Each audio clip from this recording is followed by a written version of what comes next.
See all these buildings? A lot of them are Lego modulars. Some of them are mocks. But every single one of them, I want to add MILS plates. And I want to do it differently than any of you have ever seen before. The Modular Integrated Landscaping System for Lego, MILS, generally consists of three components. A base plate, bunch of random bricks, bunch of random plates.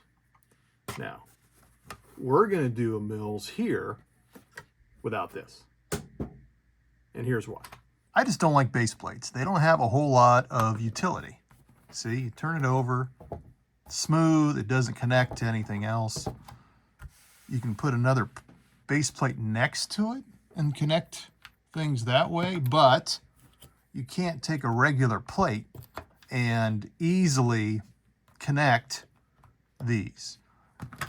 And the width of a base plate is the reason, because it is much thinner than a regular plate, and it just causes all kinds of problems. And those problems are really evident when you build a city like I do. Now, previous video, I talked about my roads.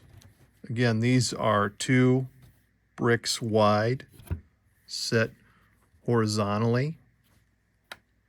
But I want my buildings then to be able to be on the same plane as this. When you have that narrow base plate as part of the build, you can kind of see it here with I have these buildings back here propped up.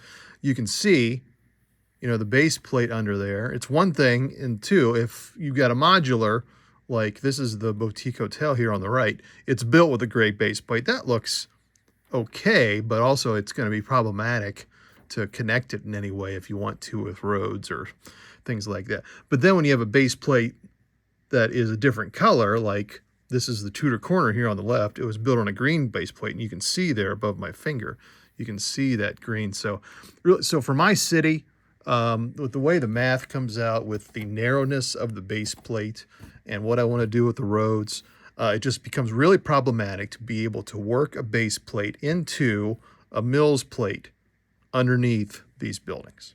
Now let's talk about that math again. So as we talked about with these roads, essentially the roads are a bunch of bricks like this that are set sideways, okay? Now, what I'm talking about is a MILS underneath here. You want to have it the same width as this. Thankfully, a brick set on its side like this is the same height as this. This is 1 plate, 1 brick, and 1 tile. And you'll see a base plate then does not fit into that math. So here's one more way to look at it, okay? I'm gonna put, this is, since our roads are black, this is our black brick that shows the road, how high it's gonna be. So now we're gonna take a MILS plate, and instead of having a tile on the top, we're gonna put another plate, because then you're gonna build MILS plate, same height as the road. You're gonna build your building on top of that. So let's go think about building a MILS plate that's, instead of a 2x2 square, has to be a 32x32 square to match the size of a modular building. So we've got a bunch of bricks and plates ready to go, and then the centerpiece of this idea I'm going to start with are those 16x16 plates. Now, those plates serve as the top of the MILS plate, but we've got them flipped over here, building this upside down, basically.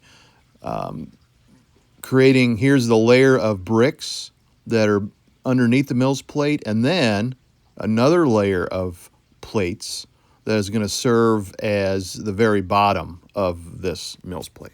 So here is our completed MILS plate, 32x32 in terms of the area, and it is 2 plates and 1 brick tall, ready for a building.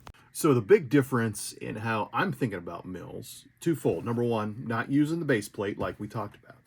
Also, obviously, this has to be solid because you're building on top of this. You can't really have gaps. But This does not have to be solid, this bottom layer.